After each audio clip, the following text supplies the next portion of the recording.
एक बात कहें, मानव के भी स्वरूप बहुत सारे होते हैं, लेकिन रूप 3 ही होते हैं। जैसे कि मेरे बहुत सारे स्वरूप हैं। व्यास मंच पर बैठा हूं तो यहां पर एक व्यास के स्वरूप में बैठा हूं। अपनी मां के पास जाता हूं तो वहां एक पुत्र के स्वरूप में होता हूं, बहन के पास जाता हूं तो वहां भाई के स्वरूप में होता हूं, मित्र के पास जाता हूं तो मित्र के स्वरूप में। जैसी स्थिति में व्यास मंच पर हूं वैसी स्थिति में अपने मां के पास नहीं जाऊंगा।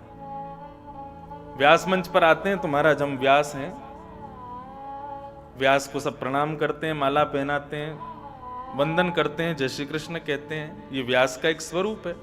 लेकिन मैं अपनी माँ के पास जाऊं, माँ से कहूं मुझे प्रणाम करो, मुझे माला पहनाओ, मेरे आगे हाथ जोड़ के खड़े हो जाओ, तो माँ के सामने वो स्वरूप नहीं चलेगा ना। तो यहां से उतरते ही, घर जाते ही मेरा स्वरूप बदल गया। बहन के पास जाती स्वरूप अन्यत्र हो जाता है, मित्र के पास जाती स्वरूप फिर बदल जाता है। इस प्रकार ठाकुर जी के स्वरूप तो बहुत सारे हैं। राधा रमन जी में जाओगे तो त्रिभंग लली बन करके खड़े हैं, बिहारी जी में जाओगे तो विशाल नेत्र ठाकुर जी के और महाराज बाकी अदा से खड़े हैं। राधा वल्लभ जी में जाओगे तो वहां पे ठाकुर जी ब्याह ही करते रहते हैं, रोज ब्याह होते हैं राधा वल्लभ जी के। वही ठाकुर के दर्शन करने द्वारिका जाओगे तो वही राधा रमन जी, वही बिहारी जी, वही राधा वल्लभ जी द्वारिका में शंख चक्र गदा पद्मधारी चतुर्भुज रूप में खड़े हैं। वही ठाकुर जी के दर्शन करने रंगनाथ मंदिर जाओगे दक्षिण भारत में तो शेष शैया पर पौड़े हैं और लक्ष्मी चरण दबा रही है। कितने बड़े भैलूपिया हमारे ठाकुर जी, देखो कितने रूप बदलते हैं, कितने सारे स्वरूप। उन्हीं का बद्रीनाथ में दर्शन करो तो महाराज शांताकारम, बिल्कुल शांत आकार में बैठे हैं और ध्यानस्थ बैठे हैं, तपस्या कर रहे हैं। स्वरूप बहुत सारे हैं ठाकुर जी के, कहीं बांकी अदा से खड़े हैं, कहीं त्रिभंग ललित बन करके खड़े हैं, कहीं गिरवरधारी बन के खड़े हैं, कहीं पर शंख चक्र गदा पद्म धारण करके खड़े हैं। लेकिन ये जितने भी ठाकुर हैं, चाहे वो द्वारिकाधीश हो, चाहे राधा रमन जी हो, चाहे रंगनाथ भगवान हो, चाहे बद्रीनाथ हो, सबके रूप 3 ही हैं। और वो रूप कौन से हैं? पहला है सत्य, दूसरा चैतन्य और तीसरा आनंद। ठाकुर जी का पहला स्वरूप है सत्य। सत्य के 2 भाव हैं। एक तो ठाकुर जी सत्य हैं। सत्य क्यों हैं? क्योंकि जब कुछ भी नहीं था तब भी वो थे, आज सब कुछ है तब भी वो हैं, आगामी कुछ साल बाद कुछ भी नहीं बचेगा लेकिन ठाकुर जी तब भी रहेंगे, इसलिए वो त्रिकालाबाधित सत्य हैं। अब भागवत जी मेरे सामने रखी हैं, मैं व्यास हूं, आज से 25 वर्ष पहले मैं नहीं था, भागवत जी तब भी थी। आज मैं हूं, भागवत जी आज भी हैं। आगामी ना जाने कितने साल, 60, 70, 80 वर्ष बाद मैं नहीं रहूंगा, लेकिन भागवत जी तब भी रहेंगे, इसलिए वो सत्य है। एक रूप तो ये हुआ सत्य का। दूसरा रूप सत्य क्यों है ठाकुर जी? भाई सबके सामने आप जाओ, आपके भीतर से झूठ प्रकट हो जाएगा, लेकिन भगवान के सामने जाते हैं तो हमारे भीतर झूठ प्रकट नहीं हो पाता, असत्य प्रकट नहीं हो पाता। मां से झूठ बोल लेंगे, पत्नी से झूठ बोल लेंगे, पिता से झूठ बोल लेंगे, ऑफिस जाएंगे बॉस से झूठ बोल लेंगे, अपने कलीग से झूठ बोल लेंगे, अपने मित्र से झूठ बोल लेंगे, लेकिन ठाकुर जी के सामने जब हम जाते हैं, हाथ जोड़ के खड़े होते हैं, कई लोगों को देखा होगा कान पकड़ते हैं, दोनों कानों को छुएंगे, क्यों? बोले मैंने क्या किया, या मैं क्या करके आ रहा हूं, या मैं क्या करने वाला हूं, ये सब आप जानते हो, आपसे क्या छुपाऊं मैं। व्यक्ति के अंदर, मैं अपनी कथाओं में कहा करता हूं, व्यक्ति के अंदर कितने अवगुण हैं ये केवल 2 लोग जानते हैं, या तो भगवान जानते हैं या वो खुद जानता है, तीसरा कोई नहीं जानता। पत्नी कितना भी कहे मैं अपनी पति को जानती हूं, वो अंदर ही अंदर हंसता होगा, बोले हाँ जरूर। पत्नी कितना भी कहे कि पति कितना भी कहे मैं अपनी पत्नी को जानता हूं, पत्नी भी मुस्कुरा जाती है, हाँ बहुत जानते हो आप। ठीक है, व्यवहार में हम स्वीकार कर लेते हैं, हाँ ये मुझे बहुत समझता है, ये मुझे बहुत जानता है। आजकल लोग ये नहीं देखते कि हम ब्याह किससे करें, सुंदर होना चाहिए, नहीं जरूरी नहीं है, धनवान होना चाहिए, नहीं जरूरी नहीं है, अच्छा शरीर होना चाहिए, ठीक है चल जाएगा काम। हम लोग क्या कहते हैं, बोले अंडरस्टैंडिंग मैच होनी चाहिए, हम दोनों के भाव मिलने चाहिए, हम दोनों का मन मिलना चाहिए, वो मुझे समझे मैं उसको समझूं। यार अगर अंडरस्टैंडिंग मैच करके ही आप लोग ब्याह करते हैं ना, तो सबसे ज्यादा अंडरस्टैंडिंग मैच तो फिर भगवान से ही होती है, वो सब जानते हैं आपके मन की बात, उनसे ज्यादा अंडरस्टैंडिंग कोई भी नहीं है संसार में।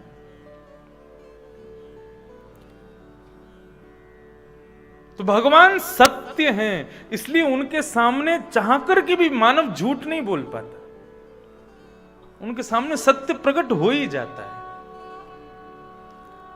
आरती के बाद में एक श्लोक बोलते हैं हम लोग, पापो हम पाप कर्मा हम पापात्मा पाप संभव त्राहि माम पुंडरीकाक्ष सर्व पाप हरो हरि। पापो हम, आरती लेते समय ये श्लोक बोलते हैं, पापो हम, मैं पापी हूं, पाप कर्मा हम, मैं पाप करके आ रहा हूं अभी अभी, पापात्मा, मेरी आत्मा में पाप घुसा हुआ है, और पाप संभव, आपकी आरती करने के बाद संभवतः अभी भी पाप करने ही जा रहा हूं। त्राहि माम पुंडरीकाक्ष, हे पुंडरीक भगवान, हे पुंडरीक, पुंडरीक कहते हैं कमल को, आक्ष मतलब कमल जैसी आंखों वाले, पुंडरीकाक्ष, हे पुंडरीकाक्ष भगवान, हे कमल जैसे आंखों वाले भगवान, त्राहि माम पुंडरीकाक्ष सर्व पाप हरो हरि, हे हरि मेरे पापों का आप हरण करो। हम इस बात को क्यों कहते हैं, क्योंकि हम जानते हैं कि हम पाप कहीं ना कहीं करते हैं, और उस बात को ये सामने जो खड़े हैं वंशी लेके हाथ में, ये भली भांति जानते हैं कि मैंने पाप किया है। तो सत्य का स्वीकारीकरण होता है भगवान के सामने, इसलिए भगवान का प्रथम रूप है सत्य। भगवान का दूसरा रूप होता है चैतन्य, वो चैतन्य है। चैतन्य का मतलब क्या है, यहां तो महाराज पंखे चल रहे हैं, कल मैं जहां से आया हूं वहां तो भयंकर सर्दी थी, कहां, ऋषिकेश, और ऋषिकेश में भी हमारी कथा वहां थी जहां ऋषिकेश खत्म हो जाता है, ऊपर की तरफ जाते हैं, वहां बिल्कुल एकांत में जंगल में जाके, तो वहां तो सर्दी और ज्यादा लगती थी। सर्दी किसको लगती है, हमारे शरीर को लगती है। तो हम क्या करते हैं, तुरंत शॉल पहन लेते हैं, जैकेट पहन लेते हैं, क्यों, क्योंकि हमारा शरीर चैतन्य है, इसको मारोगे तो चोट का दर्द होता है, सर्दी होती है तो इसको ठंड लगती है, गर्मी होती है तो इसको गर्म लगता है। जिस प्रकार हम अपनी देह के प्रति बुद्धि रखते हैं, उसी प्रकार ठाकुर जी के प्रति बुद्धि रखनी चाहिए कि यह भी चैतन्य है। उनके प्रति यह भाव नहीं रखना चाहिए कि कोई मूर्ति खड़ी है, इनको कैसी भी पोशाक पहना दो, कैसे भी ठंडे जल से नवा दो, कोई भी इत्र लगा दो, कैसा भी मुकुट पहना दो, कितनी भी भारी माला पहना दो, ये भाव नहीं, वो चैतन्य है। अपने बालक को तैयार करती है माँ, तो जब सर्दियों में बहुत ज्यादा गर्म कपड़े पहना देती है, बालक बेचैन होता है, तो माँ समझ जाती है कि इसको गर्मी लग रही है, धीरे धीरे उसके कपड़े उतारने शुरू कर देती है। कुछ खरीदने के लिए जाती है तो 100 बार देखती है कि ये चीज मेरे बालक को कष्ट तो नहीं देगी, ये उसको सूट तो करेगी, ये उसके लिए ठीक तो है ना।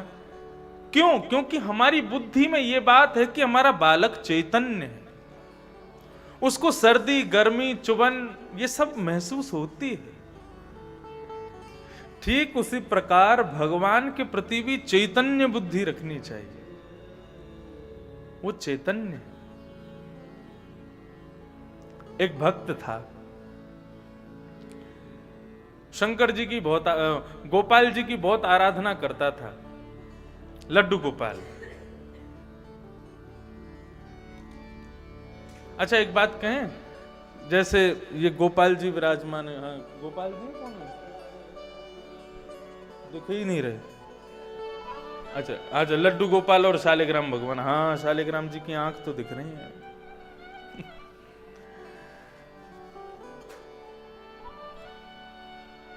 आजकल वृंदावन में,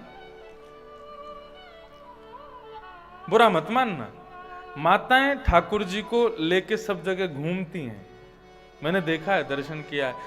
हमारे घर के बाहर से भी सब मेन रोड ये सब जाते हैं वहीं से, तो ठाकुर जी को लेकर के जाते हैं। उनकी श्रद्धा है, भाव है, अच्छा लगता है कि वे साथ में ठाकुर जी को लेके चलते हैं। लेकिन कहीं कहीं मैंने क्या देखा, एक टोकरी में ठाकुर जी, और ठाकुर जी के नीचे ना तो कोई मखमली चादर है ना कोई चद्दर है, बेचारे ऐसे ही लुढ़के पड़े हैं, और दूसरे हाथ से मैया लस्सी पी रही है, एक हाथ में ठाकुर जी लगे हुए हैं और एक हाथ से वो खा रही है, क्या चाट खा रही है। ऐसे नहीं। ठीक है, आपकी श्रद्धा है कि वो लाल जी हैं, आप उनको लेकर सब जगह घूमो, लेकिन कहीं ना कहीं वो ईश्वर तत्व भी है। उनके प्रति थोड़ी श्रद्धा, थोड़ी सी पवित्रता में लेके आओ। हमारे भी लाल जी हैं छोटे से, मैं भी उनको सब जगह लेके जाता हूं, लेकिन अनधिकारी स्थान पर नहीं लेके जाता। जहां मुझे लगता है कि यहां नहीं जाना चाहिए वहां नहीं जाते ठाकुर जी। उनको फ्लाइट में मैं जाता हूं तो हमने एक ऐसा गले में पहनने वाला आईडी कार्ड जैसा बनवा रखा, बढ़िया कपड़े का, उसमें अंदर यहां पर ठाकुर जी बैठ जाते हैं, आगे उसमें एक बिल्कुल बहुत पतले कपड़े की एक जाली है ताकि ठाकुर जी की नाक मुंह पे लगे नहीं। जब उसमें बैठ जाते हैं तो जाली में से बाहर देखते रहते हैं कहां जा रहे हैं। दूसरी बात, अब उनको रास्ते में जा रहे हैं, प्यास लगेगी, भूख लगेगी, तो भूख के लिए तुम क्या करता हूं, 500-600 रुपए पीछे डाल देता हूं मैंने कि आपको कहीं भूख लगे तो अपने भाव से कुछ खरीद के पा लेना।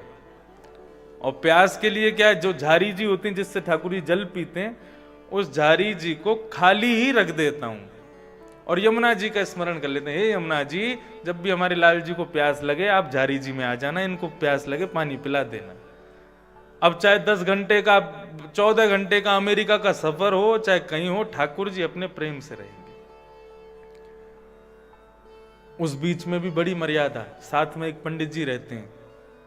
यदि मेरे को निवृत्त होने के लिए जाना है, वॉशरूम वगैरह जाना है, तो फिर मैं ठाकुर जी को उनको दे के जाऊंगा, उनके गले में विराजमान करके जाऊंगा, निवृत्त होके फिर जल के छींटे आदि करूंगा, हाथ मुंह धोऊंगा, तब आकर के ठाकुर जी को फिर पुनः धारण करूंगा। तो ये सब कुछ क्रियाएं हैं। मतलब मेरा कहने का भाव केवल इतना है, आपकी श्रद्धा को नमन है, लेकिन श्रद्धा में केवल एक चीज मिलानी है, क्या? थोड़ी सी पवित्रता। यदि उस पवित्रता के साथ में ठाकुर जी का आस्वादन किया जाए, उनके सेवा में लिया जाए, तो आनंद आ जाए। जैसे कि अब इत्र की मालिश करते हैं, तो इत्र क्या होता है, आजकल सिंथेटिक इत्र मिलता है बाजार में, वो इत्र अच्छा नहीं होता। ठाकुर जी को हम सस्ते के रूप में इत्र लगा देते हैं, और फिर वो इत्र ऐसा होता है जैसे आपने अपने शरीर पर कोई तेल लगा लिया या कोई क्रीम लगा लिया, अब आपको जलन हो रही है, ऐसे ठाकुर जी को भी होती है। इसलिए ओरिजिनल खरीदो, भले ही थोड़ा महंगा हो। अरे अपने लिए महंगी चीज खरीदते हैं, ठाकुर जी के लिए क्या बुराई है? अच्छा खरीदो। वस्त्र पहनाते हैं, अब जो सर्दी का समय चल रहा है, तो वातावरण के अनुकूल ठाकुर जी को वस्त्र पहनाए। ज्यादा जड़ाऊ, ज्यादा भारी, ज्यादा चुभने वाले भीतर कपड़े पहना, ठाकुर जी बेचारे हिलडुल भी नहीं पाते होंगे, क्यों? लगती होगी अंदर। हमारे साथ वो रहते हैं, ये उनकी हम पर कृपा है, लेकिन ठाकुर जी की लीला अपनी चलती रहती है। हम भोग धर के ठाकुर जी के सामने गेट बंद करके बाहर क्यों चले जाते हैं, पर्दा क्यों लगा देते हैं? उसका भाव पता है? ठाकुर जी के सामने भोग रख दिया, अब पर्दा लगा देते हैं, तो ठाकुर जी के जितनी भी सखा जो शर्म के मारे हमारी वजह से आ नहीं रहे थे, वो पर्दे के पीछे सब प्रकट हो जाते हैं। और फिर कहते हैं आज आज तेरे सेवक ने कहा बनाए हो लाला? बोले देख हमारे सेवक ने पराठो बनाए हो, भिंडी की सब्जी बनाई है, कढ़ी बनाई है, रायतो बनाया हो, खीर बनाई है। ठाकुर जी के सारे ग्वाल वाल प्रकट हो जाते हैं और सब एक दूसरे को खिलाते हैं। फिर उसमें यदि हम आ गए तो वे असहज हो जाएंगे, चले जाएंगे, और ठाकुर जी को फिर भोग लगाने में सुख नहीं मिलेगा। इसलिए ठाकुर जी को जब भोग लगाते हैं तो थोड़ा पर्दा कर देते हैं कि अब आप सहज हो जाओ। श्री राधा रमण मंदिर की सत्य घटना, गुसाई जी ने भोग रखा और भोग रखने के बाद गुसाई जी पर्दा करके बाहर चले गए। अब समय होता है कि इतनी देर तक भोग रखा जाता है। हम भी अपने घर के ठाकुरों की जब सेवा करें तो भोग रखते समय एक समय ठाकुर जी को बता दिया जाए कि हम 40 मिनट भोग रखेंगे या आधा घंटा भोग रखेंगे। एक बस वहां थाली में आप लोग कथा सुने, विराजे, बस जय।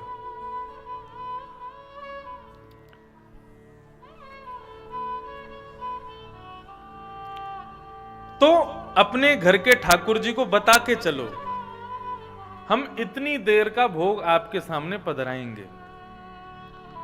तो ठाकुर जी अपने ग्वाल वालों को बता देते हैं भाई इतनी देर का भोग आएगा, इतनी देर बाद वो लेने आ जाएगा, इससे पहले पहले आके सब पापू के चले जाओ। तो राधा रमण आदि बड़े मंदिरों में नियम है कि इतनी देर भोग ठाकुर जी के आगे रखा जाता है। तो गुसाई जी ने भोग रखा। अब भोग रखने के बाद गुसाई जी बाहर आ गए, किसी से बातचीत करने लगे। अब अचानक क्या हुआ, गुसाई जी को ध्यान नहीं रहा, समय अभी पूरा हुआ नहीं था। उससे पहले बिना घंटी बजाए, बिना ताली बजाए, घंटी ताली क्यों बजाते हैं? ठाकुर जी अगर आप अव्यवस्थित हो, अगर आप अपनी स्वेच्छा से इधर उधर कहीं बैठे हो तो हम ताली बजाते हैं, अब जल्दी हम आ रहे हैं अंदर, आप बैठ जाओ आके। तो एक बार गुसाई जी ने क्या किया, वो भूल गए कि समय अभी पूरा नहीं हुआ था, और किसी गुसाई से बात करते करते अचानक उनको लगा कि शायद समय हो गया, और सीधे बिना ताली बजाए और पर्दा खोल के जैसे ही भीतर घुसे तो क्या पाया, श्री राधा रमन जी के होठ के पास में खीर टपक रही है, जबकि खीर रखी दूर है और वो यहां पर लगी हुई है। इसका मतलब क्या हुआ कि हमने ठाकुर जी को संकेत नहीं दिया आने का, उससे पहले ठाकुर जी खीर खा रहे होंगे, तभी देखा कि अरे आ गया, तो तुरंत विराजमान हो गए। ऐसी कितनी लीलाएं। नाथ द्वार में, नाथ द्वार कितने लोग गए दर्शन करने? हाथ ऊपर करके बताओ जरा। आप लोग तो हमारी कथा में ही गए थे, वो पीछे वाले भी शायद कथा में आए थे। श्रीनाथ जी, नाथ द्वार मंदिर में श्रीनाथ जी के ठीक बगल में एक और मंदिर है, वो नवनीत प्रिया जी का। इतने से ठाकुर जी हैं, केवल इतने बड़े ठाकुर जी। महाराज वो ठाकुर जी हैं छोटे से, लेकिन उन्होंने पूरे विश्व भ्रमण किया 2 बार। श्रीमद वल्लभाचार्य जी के सेवित ठाकुर जी हैं वो नवनीत प्रिया जी। श्रीनाथ जी से भी पुराने हैं। अब श्रीनाथ जी तो विशाल स्वरूप है, नवनीत प्रिया जी छोटे से हैं। तो कहीं नवनीत प्रिया जी को कहीं बुरा नहीं लग जाए कि भाई उनकी सेवा अच्छे से होती है, इसलिए जो भी श्रीनाथ जी को देते हैं उसका दुगना नवनीत प्रिया जी को देते हैं। जैसे वहां 10 रोटी आती हैं तो नवनीत प्रिया जी को 20 रोटी आती हैं, कहीं बुरा नहीं मान जाए कि हम छोटे हैं, हमसे ऐसा करते हैं। और भोग का तो नियम ऐसा है कि श्रीनाथ जी का भोग तो वहीं आता है मंदिर में, नवनीत प्रिया जी अपने सिंहासन के संग जाते हैं, रसोई घर में वहीं बैठ के पाते हैं। छोटे लाला है। अब ठाकुर जी की भोग की भी बड़ी विधा है। सबसे आगे मीठी वस्तु रखनी चाहिए। थाली भी अगर लगावे ठाकुर जी की तो मीठी सामग्री ठाकुर जी की तरफ होनी चाहिए। वो पहले मीठा खाते हैं, फिर उसके बाद कुछ नमकीन खाते हैं, फिर रोटी खाते हैं, फिर साग खाते हैं, फिर सब्जी, ऐसे पूरी क्रम है वो सब। अब ज्यादा नियम वाला नहीं, अपनी सहजता से करो से। तो नवनीत प्रिया जी रोज जाते रसोई घर में भोग लगाने। एक दिन नवनीत प्रिया जी का भोग लगाने के लिए उनको रसोई घर में ले गए। तो उस दिन क्या हुआ कि गलती से रसोईया ने सीरा, हलवा वो थोड़ा पीछे रख दिया और किवाड़ आदि बंद करके सब चले गए। भोग सब रखा था आगे। थोड़ी देर बाद जब भोग का समय पूरा हुआ, सब अंदर गए। अंदर जाकर के जब गेट खोल करके देखा तो सामने सिंहासन पर लाल जी है ही नहीं।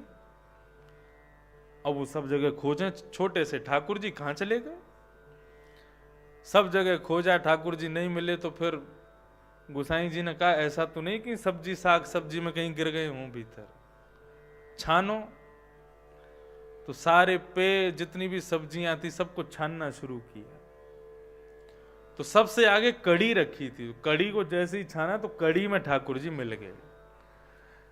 तो पुजारी जी ने ऐसा भाव रखा, ठाकुर जी आपको कड़ी इतनी बढ़िया लगी कि आप उसमें कूदे ही गए। चलो आज से तो रोज कड़ी का भोग लगेगा, अब तुम्हारा डेली कड़ी का भोग। इतनी बढ़िया लगी ठाकुर जी कूद गए कड़ी में। 3-4 दिन बाद ठाकुर जी सपने में प्रकट हो गए और पुजारी जी के सामने रोने लगे। पुजारी जी बोले ठाकुर जी आप रुदन क्यों कर रहे हैं लाल जी, हमसे कोई अपराध हो गया। बोले मैं रोज आए माए रहूं कि तुम रोज मुंह को कड़ी खवाए रहे हो। अरे वादना आप कड़ी में कूद गए तो हमें लगी कड़ी बढ़िया लगती होगी हमारे, हम रोज कड़ी खवा रहे हैं। बोले कड़ी बढ़िया लगी हमारे, थोड़ी कूदो में। बोले काहे को कूदे, अरे मैं तो हलवा खावे जा रहा हूं, वो दूर रखो। तो बीच में कड़ी आ गई तो वह कड़ी में गिर गो। ओहो महाराज, दूसरे दिन फिर से हलवा बनाया, ठाकुर जी के सामने पधराया, प्रेम से ठाकुर जी ने पाया। तो महाराज लाल जी सेवा करो ना तो आज भी अनुभव प्रदान करते हैं। उसमें थोड़ा सा बस हम पवित्रता का ध्यान रखें। और जो भगवान का दूसरा रूप है चैतन्य, जिस प्रकार मुझे कोई मारे तो मुझे लगती है, सर्दी होती है तो मुझे अनुभव होता है, गर्मी होती है तो मेरे शरीर को पता चलता है, क्यों? क्योंकि मैं चैतन्य हूं। ऐसे ही ठाकुर जी भी चैतन्य हैं, सदैव ये विचार करना चाहिए।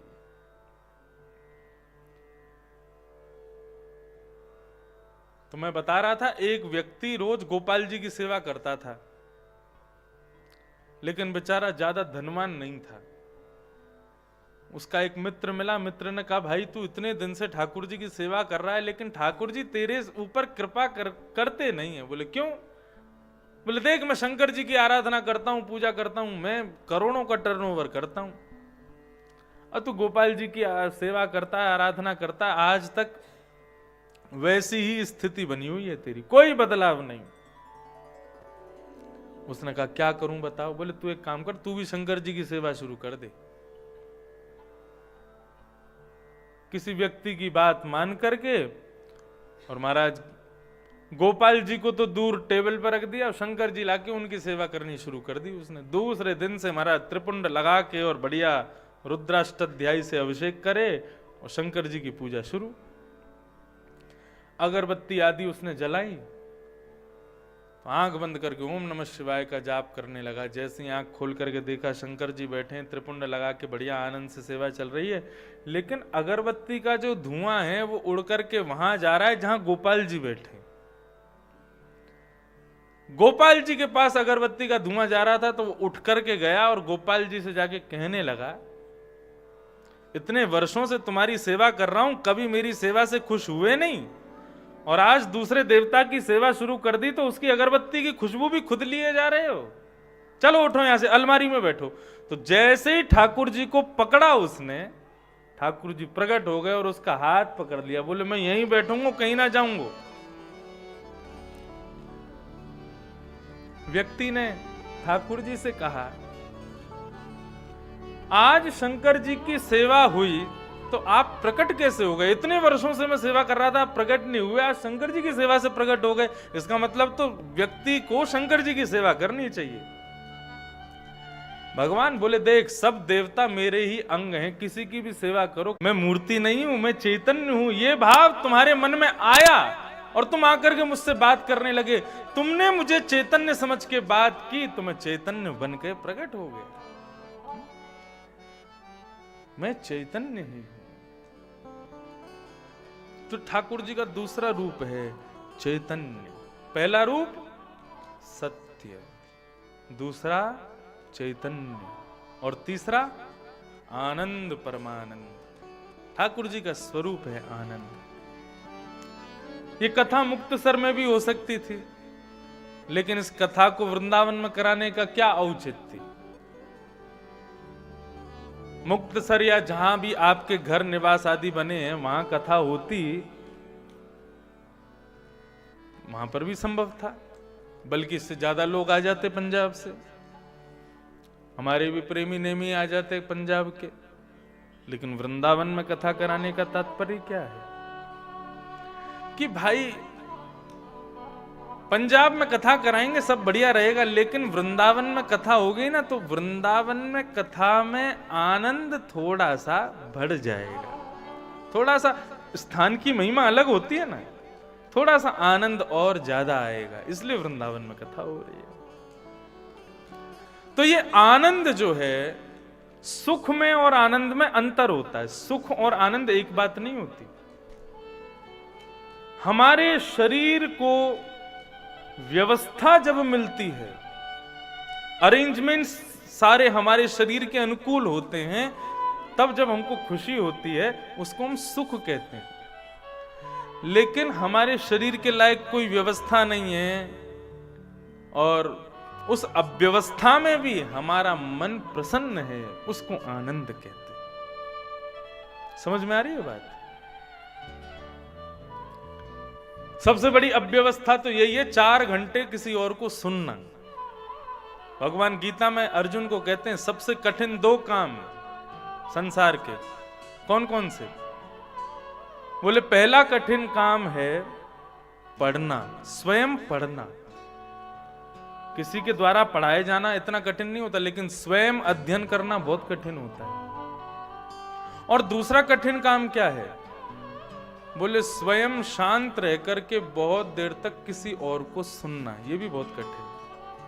तो ये कठिन काम है, क्योंकि आज के समय में मानव सुनना कम चाहता है, सुनाना ज्यादा चाहता है। मेरी सुनो, मैं जो कह रहा हूं वो सुनो, सुनना हम कम चाहते हैं। तो ये बहुत कठिन है। 4 घंटे तक किसी एक व्यक्ति को एक चित्त एक आसन पर बैठ करके सुनना, ये कठिन है, लेकिन फिर भी आप सुन रहे हैं। क्यों? सुख नहीं मिल रहा है, आनंद की प्राप्ति हो रही है। दिल्ली का कुतुब मीनार, आगरा का ताजमहल, व्यक्ति एक बार देख ले तो फिर महाराज सालों तक नहीं जाता। कोई उससे कह दे कि भाई ताजमहल देखने चलो, तो आप कह दो कि हाँ 3-4 साल पहले देखा था भैया, हो गई तृप्ति, मन प्रसन्न है हमारा, अब ज्यादा इच्छा नहीं है दर्शन करने की, ताजमहल कुतुब मीनार आदि देखने की, बस एक बार देख लिया हो गया। लेकिन कोई कहे राधा रमन जी चलो, बिहारी जी दर्शन करने चलो, तो आप ये थोड़ी कहोगे 3 साल पहले गए थे, 4 साल पहले गए थे। जितनी बार आपको ले जाया जाए उतनी बार जाने को तैयार हो। क्यों?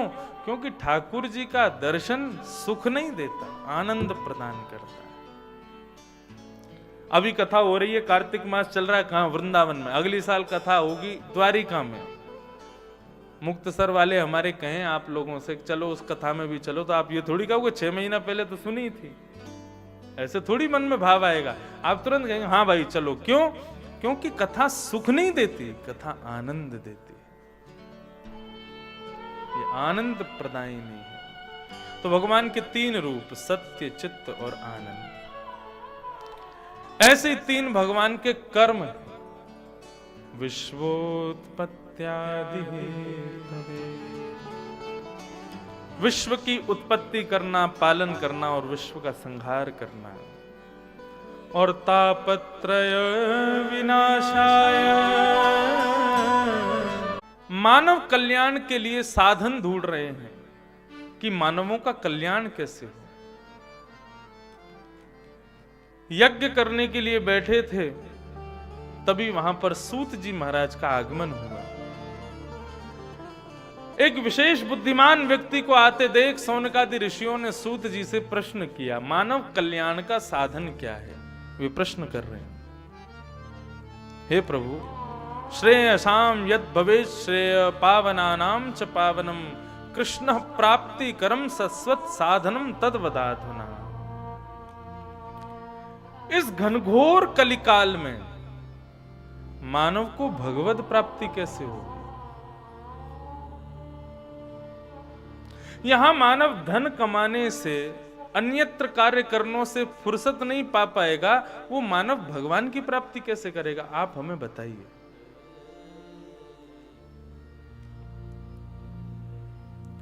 काल क्या है?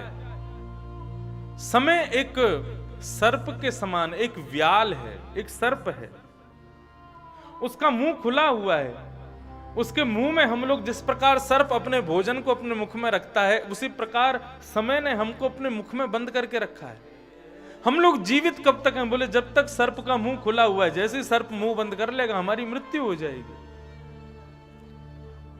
हम आप सब लोग जीवित हैं क्योंकि काल रूपी उस सर्प ने अपना मुंह खोल के रखा है। जिस दिन बंद कर ले, जब उसका मन कर जाए मुख बंद करने का, उसी दिन हमारी मृत्यु सुनिश्चित है।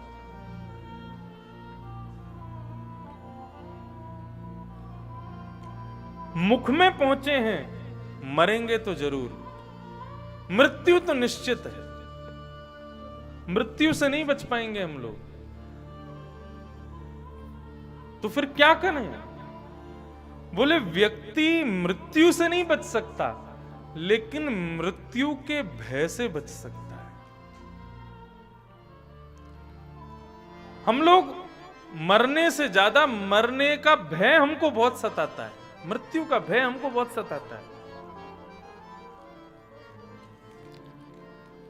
श्री सूत जी महाराज कहते हैं, श्रीमद्भागवतम शास्त्रम कलौ कीरेण भाषितम।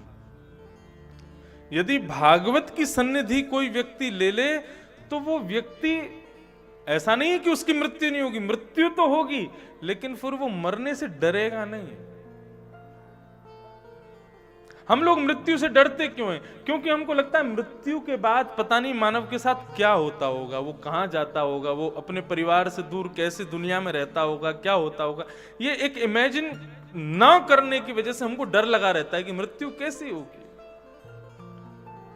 लेकिन श्रीमद् भागवत का आश्रय जब व्यक्ति ले लेता है, तो उसको समझ आता है कि मृत्यु साधारण नहीं है।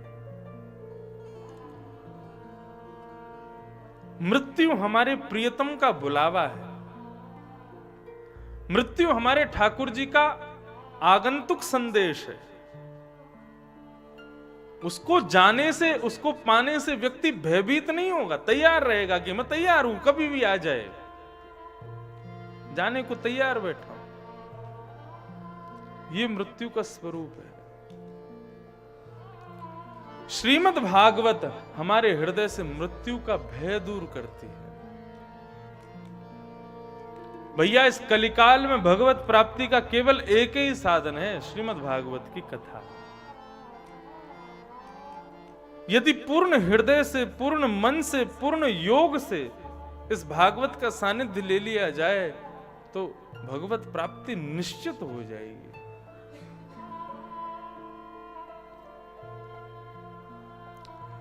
इस प्रकार सूत जी महाराज बता रहे थे, और तब उन्होंने एक कथा सुनाई। बोले भैया, ये भागवत की कथा सबसे पहले किसने किसको सुनाई? बोले भागवत की कथा सबसे पहले श्री सनक आदियों ने नारद जी महाराज को सुनाई।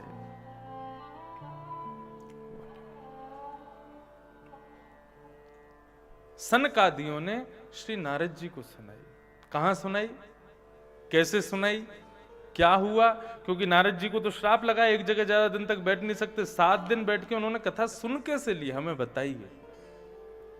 तब वे पूरी कथा सुनाते हुए कहते हैं, एक बार नारद जी महाराज बद्रीनाथ गए, तो बद्रीनाथ में सनकादि ऋषियों ने नारद जी महाराज के मुखमंडल को देख के कहा, कथम ब्रह्मंदीन मुखम कुतश्चिंतातुरो भवान। हे नारद जी, आप दुखी क्यों हो? आपके मुख पे इतनी चिंता क्यों दिख रही है? कई व्यक्ति होते हैं, उनका चेहरा ही बता देता है कि वो कैसे हैं, और कई व्यक्ति ऐसे होते हैं, उनका चेहरा चाहे सुख हो दुख हो एक सही रहता है। किसी से कहो रो क्यों रहे, बोले रो नहीं रहा, मेरा मुंह ही ऐसा है। लेकिन कई बार कई लोग ऐसे होते हैं, सदैव प्रसन्न चित्त रहते हैं, लेकिन उनके मुखमंडल को देख करके पता चल जाता है कि कोई चिंता में हो, दुखी हो, मन में कुछ चल रहा है, कुछ सोच रहे हो। नारद जी महाराज के मुखमंडल को देख करके सनकादि ऋषियों ने पूछा कि हे नारद, क्या हुआ, दुखी क्यों हो? तब नारद जी महाराज ने कहा, भैया हमारे देवलोक में पृथ्वी की इतनी प्रशंसा गाई जाती है, इतनी प्रशंसा की जाती है,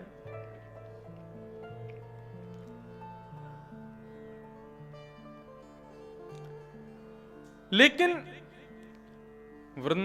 हम पूरी पृथ्वी में हमने भ्रमण कर लिया, सब जगह हम घूम लिए, हमारे मन को शांति नहीं मिली। पृथ्वी के बारे में जैसा सुना था पृथ्वी वैसी है नहीं। पृथ्वी के बारे में सब कुछ बताया गया। अहम तुम पृथ्वीम यातो ज्ञात्वा सर्वोत्तमामिति पुष्करम च प्रयागम च काशीम गोदावरीम तथा हरिक्षेत्रे कुरुक्षेत्रे श्रीरंगम सेतु बंधनम, सब जगह घूमा मैं, लेकिन मेरे मन को शांति नहीं मिली। क्यों शांति नहीं मिली? बोले पृथ्वी में सबसे बड़ा दुर्गुण है सत्यम नास्ति, मानव सत्य नहीं बोलता। नारद जी महाराज कह रहे हैं। दूसरी बात, व्यक्ति पृथ्वी पर तप नहीं करता। तप मतलब परिश्रम नहीं करता। आजकल लोगों की स्थिति ऐसी हो गई है कि वर्क फ्रॉम होम शुरू हुआ कोविड के समय पर। अब धीरे धीरे कोरोना काल जा रहा है तो सारे ऑफिसेस, सारे स्कूल, कॉलेजेस सब चाह रहे हैं कि भाई अब हमारे जो लोग हैं, हमारे स्टूडेंट्स हैं, वो वापस आना शुरू करें। लेकिन वर्कर्स का मन ही नहीं है कि हम जावें। बोले भाई 2 साल हम घर बैठ के भी तो काम कर रहे थे, काम हो तो रहा था, अब जरूरी है जाना वहां पर। हम श्रम नहीं करना चाहते। बच्चे इतने प्रसन्न हैं, क्यों? बोले स्कूल नहीं जाना पड़ता, घर से ही सब हो जाता है। हमारा तो स्कूल हो गया काफी टाइम पहले पूरा, लेकिन हम आजकल के बच्चों को देखते हैं तो एक बार मैं कमरे में घुस गया तो हमारा एक घर का एक बालक, मैंने पूछा भाई क्या कर रहे हो, तो तुरंत एक बटन दबाया, उसने म्यूट किया। बोले एग्जाम चल रहा है मेरा। बगल में कॉपी खोल के बैठा है। मैंने कहा एग्जाम दे रहे हो तुम? बोले हाँ। मैंने कॉपी, अब मामू उनको क्या पता चल रहा है कि मैं देख रहा हूं। मैंने कहा वाह, ठीक है, बच्चों तक तो ये बात चलती है, लेकिन बड़े भी कोरोना की वजह से हम आलसी हो गए, श्रम नहीं करना चाहते, मेहनत नहीं करना चाहते। आपको एक बात बताएं, अपने सुबह जल्दी उठ करके स्नान ध्यान करके अपने दफ्तर जाना, ऑफिस जाना, शाम को वापस आना, ये जितना कर्म है ना उतनी तपस्या भी है। हमारे जीवन में कई वस्तु फल के रूप में हमको तब तक नहीं मिलती जब तक हम श्रम नहीं करते। हमारे पूज्य पिताजी महाराज कहते हैं, किसी के घर में जाकर के बेटा यदि जल भी पियो ना, क्योंकि लोग बाग घर बुलाते हैं, जल भी पियो तो जल पीने के बाद 2 क्षण के लिए या तो सत्संग करो या प्रवचन सुनाओ या कीर्तन कराओ। क्यों? बोले नहीं तो वो जल पचा नहीं पाओगे, तुमने मेहनत से नहीं कमाया। किसी के घर में गए हो, किसी ने पधराम नहीं की, महाराज हमारे घर आओ 2 क्षण के लिए बस चरण घुमा जाओ। अब आपको तो लगता है कि महाराज जी चरण घुमा जाएं, लेकिन उस समय आप जो खाने को देते हो, जो दक्षिणा देते हो, जो पीने को देते हो, वो सब मेरी मेहनत का फल तो नहीं। वो मेहनत का कब होगा कि वहां बैठ के मैं 2 क्षण सत्संग कराऊं, थोड़ा कीर्तन करा दूं, कुछ अच्छा बता के जाऊं। श्रमित होते ही उसको मैं पचा सकूंगा। श्रम इतना जरूरी है जीवन में। नारद जी महाराज कहते हैं कलिकाल में लोग श्रम नहीं करते, सत्यम नास्ति, सत्य नहीं बोलते, तप नहीं करते, श्रम नहीं करते, और क्या है? बोले शौचम, पवित्रता नहीं है। हम लोग स्वच्छता का तो ध्यान रखते हैं, स्वच्छ भारत अभियान, स्वच्छता का ध्यान रखते हैं, लेकिन पवित्रता का ध्यान नहीं रखते। अमेरिका आदि देशों में स्वच्छता का ध्यान रखेंगे लेकिन पवित्रता का ध्यान नहीं रखते। पूज्य पिताजी महाराज कभी कभी बताते हैं अपनी कथा में, एक बार कथा करने के बाद रात्रि में किसी के घर गए भोजन के लिए, तो उनकी बेटी आई थी लेने के लिए, तो वो गाड़ी चला रही थी। पिताजी उससे बात कर रहे थे, बेटा क्या करते हो? बोले कि मैं इंजीनियर हूँ। अच्छा, ऑफिस जाती हो? बोले हाँ। कितने बजे जाती हो? बोले सुबह 7 बजे। अच्छा, उठती कितने बजे हो? बोले 6:30 बजे। बोले बेटा 6:30 बजे उठ के तुम 7 बजे ऑफिस चली जाती हो? बोले हाँ, 15 मिनट का रास्ता है मेरे घर से। तो 15 मिनट का रास्ता, 6:30 बजे उठ के तुम 6:45 बजे निकलती हो और 7 बजे इतनी जल्दी स्नान ध्यान? बोले नहीं, नहाना तो रात में नहा के सोती हूं मैं। सुबह उठ के बस हेयर कॉम किए, कोट पहना, एक हाथ में ब्रेड लिया, एक हाथ में कॉफी ली, ड्राइव करती हुई खाती पीती चली जाती हूं। स्वच्छता तो है विदेशों में, लेकिन पवित्रता नहीं है। वहां कहीं भोजन करने के लिए जावे किसी के घर पे, तो भारत में क्या होता है, जो लोग अब विदेश के लोग सुन रहे होंगे तो वो कहेंगे, बोले अच्छा महाराज जी हमारी बुराई करते हैं वहां की कथा में। लेकिन वहां के लोग क्या करते हैं, भोजन करने के लिए घर बुलाएंगे। भारत में क्या होता है कि महाराज जी आदि सब आए, भाई ब्राह्मण लोग आए, पहले उनको पवा दो, उनको पवा के फिर वो जब चले जाएंगे उसके बाद हम लोग पाएंगे। ये ऐसा ही होता है ना। विदेश में क्या करते हैं, टेबल पे ही सारी सब्जियां लगा देंगे, महाराज जी भी बैठ जाओ और जिसने बुलाया वो भी बैठ जाते हैं। और वो क्या करेंगे, खाते जाएंगे, और महाराज जी की रोटी खत्म हो गई तो अपने झूठे हाथ से रोटी उठा के महाराज जी की प्लेट में ले आओ। स्वच्छता तो है, पवित्रता नहीं है। अब धीरे धीरे भारत के बड़े बड़े शहरों में भी पवित्रता खत्म होती जा रही है। हम पवित्रता का ध्यान नहीं रखते। शंकर जी के मंदिर जाएंगे, सुबह सुबह नहा धो के, कोई छुए नहीं मुझसे, हाथ में लोटे में गंगा जल लेकर के, माला आदि फल आदि लेकर के जाएंगे, शंकर जी के मंदिर जा रहे हैं, क्यों? कोई छुए नहीं, बिल्कुल पवित्र बन करके जाएंगे। और वहां जाकर के शंकर जी पे बिल्व पत्र, फूल वूल, दूध चढ़ा, ये चार वही सारी गंदगी कराएंगे चारों तरफ। थोड़ा सा व्यक्ति इसके प्रति सजग हो जाए। नारद जी महाराज कह रहे हैं, सत्य नहीं बोलते, तप नहीं करते, पवित्रता का ध्यान नहीं रखते। दूसरी बात, दया नहीं है, दया नहीं करते। सर्दियों का समय आ रहा है, अब देखना रात में कंबल बांटने वाले निकलेंगे, रोडों पर बैठे जो होंगे उनको कंबल बांटेंगे, दया करेंगे, लेकिन दूसरे दिन फेसबुक पर फोटोज डल जाएंगी, इंस्टाग्राम पर डाल देंगे, अखबारों में निकाल देंगे, क्या कल रात को फलाने फलाने परिवार ने पूरे नगर में कंबल वितरण किया। ये दया है? ये दान है?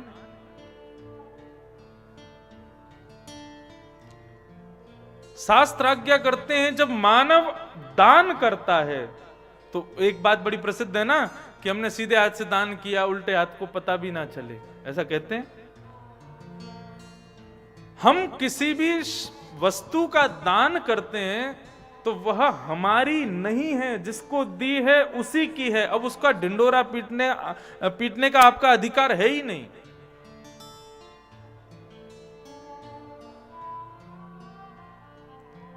व्यक्ति अपने शरीर से कितने मैल निकालता है, लेकिन उसको अपना नहीं मानता, उसको स्वीकार नहीं करता। मलमूत्र आदि विष्ठा को स्वीकार नहीं करेगा कि ये मेरी है, तो फिर धन जो हाथ से निकला उसको क्यों कहते हो कि ये मेरा था, ये मैंने दिया है, ये मेरी तरफ से है? ये दान का स्वरूप नहीं है। दया दानम न विद्यते, नारद जी महाराज कह रहे हैं। उदर भरिणो जीवा, केवल एक चीज चाहते हैं, बोले क्या? हम वो करें जिससे हमारा पेट पले, बस। चाहे काम कितना भी नीचा हो, कितना भी बुरा हो, कैसा भी हो, करने को तैयार हैं, लेकिन वो ऐसा होना चाहिए जिससे हमारा पेट भरा रहे। बराका कूट भाषण, बहुत सारे अवगुण बताए नारद जी ने। बोले कि महाराज मैं तो जाकर के देखा, पृथ्वी के लोगों को देख करके मेरा तो मन बड़ा दुखी हो गया। सब जगह भ्रमण करता करता जब मैं वृंदावन पहुंचा तब मैंने एक आश्चर्य देखा। बोले क्या आश्चर्य देखा? बोले यमुना के पुलिन पर एक अति सुंदर युवती बैठी है, उसकी गोद में 2 वृद्ध लेटे हैं, असंख्य नर नारी उसकी सेवा कर रहे हैं। मैं जैसे ही वहां से निकलने लगा, वो सुंदर सी कन्या रुदन कर रही थी, तभी वो मुझे बुलाती है, भो भो साधो क्षणम तिष्ठत मच्चिंता मपि नाशय। ए साधु रुक जाओ, मेरी चिंता दूर करो। मैंने उस बालिका से पूछा कि बेटी तू रो क्यों रही है, तू कौन है, और तेरे गोद में ये 2 वृद्ध लेटे ये कौन है? तब उस सुंदरी ने अपना परिचय देते हुए कहा, अहम भक्ति ऋतिख्याता, मैं भक्ति हूं। इमो में तनयो मतौ, ये दोनों मेरे पुत्र हैं।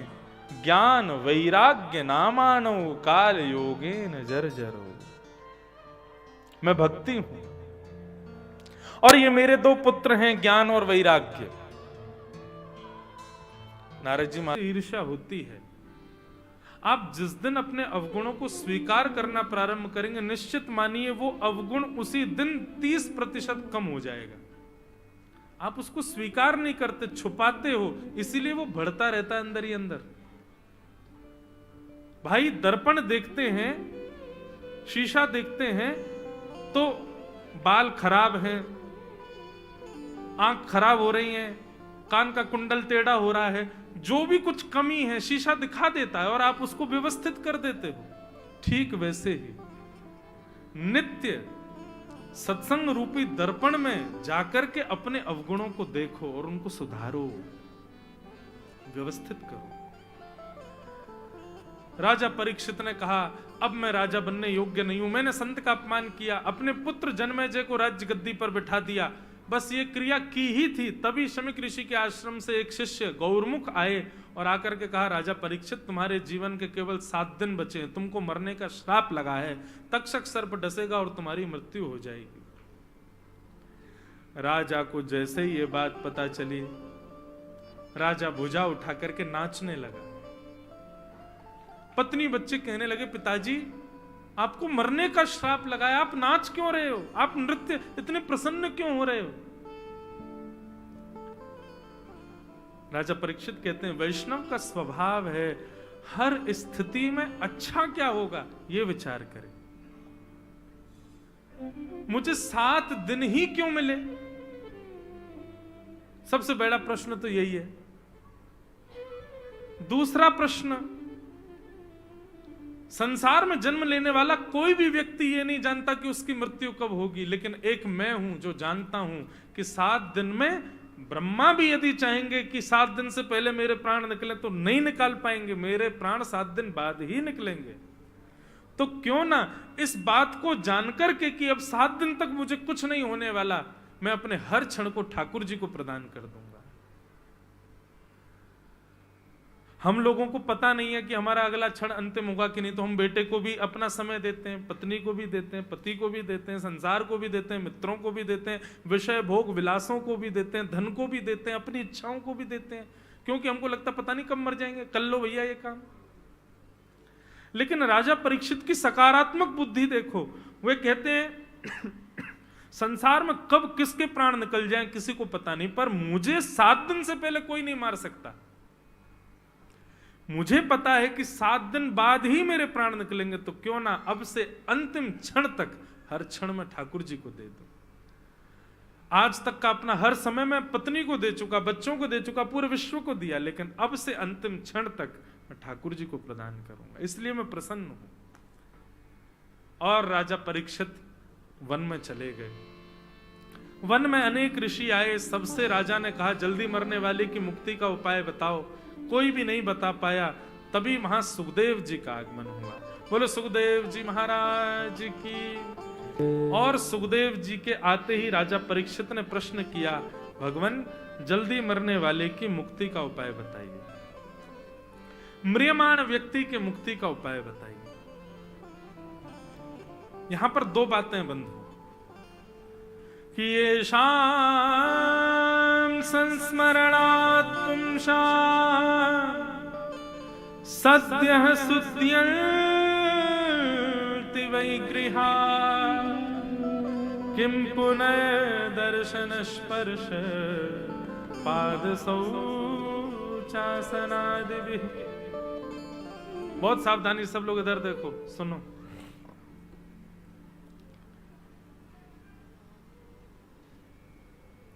राजा परीक्षित गंगा के तट पर बैठे हैं। कहां बैठे हैं? और गंगा जी की महिमा बताते हुए शास्त्र कहते हैं कि गंगा जी जहां बहती हैं वहां से 100 किलोमीटर दूर के एरिया में भी यदि कोई अपने प्राण त्यागता है तो निश्चित है उसको मुक्ति मिलेगी। इतना गंगा जी का प्रभाव है। गंगा जी के घाट से यदि आपका घर 100 किलोमीटर की दूरी के भीतर आता है तो आप गंगा तट के निवासी ही माने जाओगे, क्योंकि 100 किलोमीटर किसी समय पर वहां तक भी गंगा जी बहती थी। तो आज के समय में गंगा तट से 100 किलोमीटर इधर उधर का एरिया जो है उसमें यदि कोई व्यक्ति प्राण त्याग दे तो निश्चित है उसको मुक्ति मिलेगी ही मिलेगी। परीक्षित जी तो गंगा जी के बिल्कुल बगल में ही बैठे हैं और जिन संतों का केवल घर बैठ के स्मरण करने से आप मुक्त हो जाओगे, यदि आप घर पर बैठ के गोस्वामी तुलसीदास जी, श्री हरिवंश महाप्रभु, स्वामी श्री हरदास जी, हरिराम व्यास जी, भाष्यकार रामानुज स्वामी जी महाराज, श्री रामानंदाचार्य जी महाराज, इन संतों का कुछ मत करो, घर बैठ के केवल नाम स्मरण कर लो और इसी मात्र से आपको मुक्ति मिल जाएगी। लेकिन प्रत्यक्ष ये सारे संत आपको दर्शन देने के लिए प्रकट हो जाए तो कितनी बड़ी बात है। अभी हल्ला मच जाए हैदराबाद में गोस्वामी तुलसीदास जी महाराज प्रकट हो गए और सबको दर्शन दे रहे हैं, क्या होगा? अब भी इसी वक्त गाड़ियां में भर भर के सब भाग जाओगे हैदराबाद। क्यों? अरे भाई गोस्वामी तुलसीदास जी प्रकट हो गए। या फिर आ जाए कहीं से खबर बेंगलोर में मीराबाई, भक्तिमती मीराबाई प्रकट होगी, प्रत्यक्ष मीराबाई का पुनर्जन्म हुआ है, मीराबाई प्रकट, सब पहुंच जाओगे वहां पर। क्योंकि भाई जिनका आज तक हमने नाम सुना, जिनके गुणगान सुने, वो प्रत्यक्ष प्रकट हो जाएं तो निश्चित है दर्शन की अभिलाषा सबकी होती है। ऐसे स्मरण करने से पवित्र कर देने वाले संत परीक्षित के सामने बैठे हैं, गंगा जी के तट पर बैठा है, संतों के सामने बैठा है। और तीसरी बात, ये परीक्षित वो बालक है जिसने जन्म से पहले मां के गर्भ में भगवान का दर्शन किया। तब भी परीक्षित कहता है कि जल्दी मरने वाले की मुक्ति का उपाय क्या है। इसका मतलब क्या है?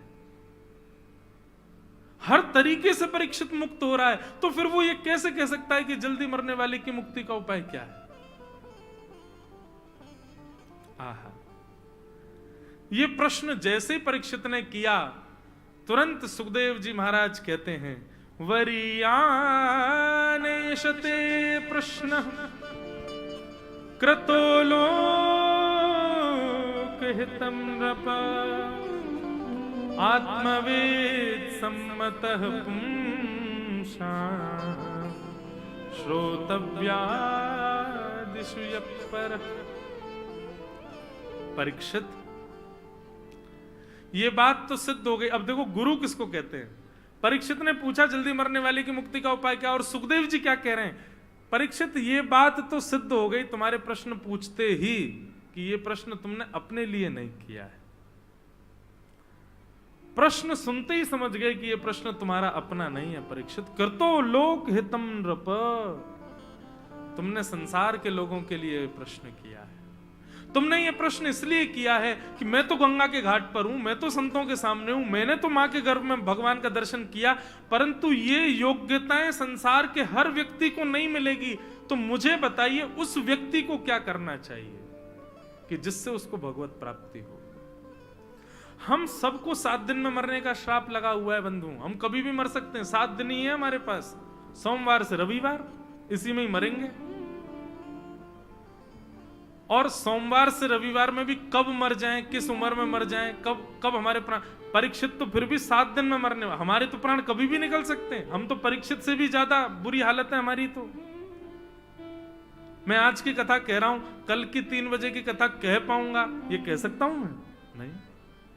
चलो मैं तो एक हूं, आप तो इतने सारे हो, इतने लोगों में से एज इट इज इतने ही लोग कल भी रहेंगे कथा में, जरूरी नहीं।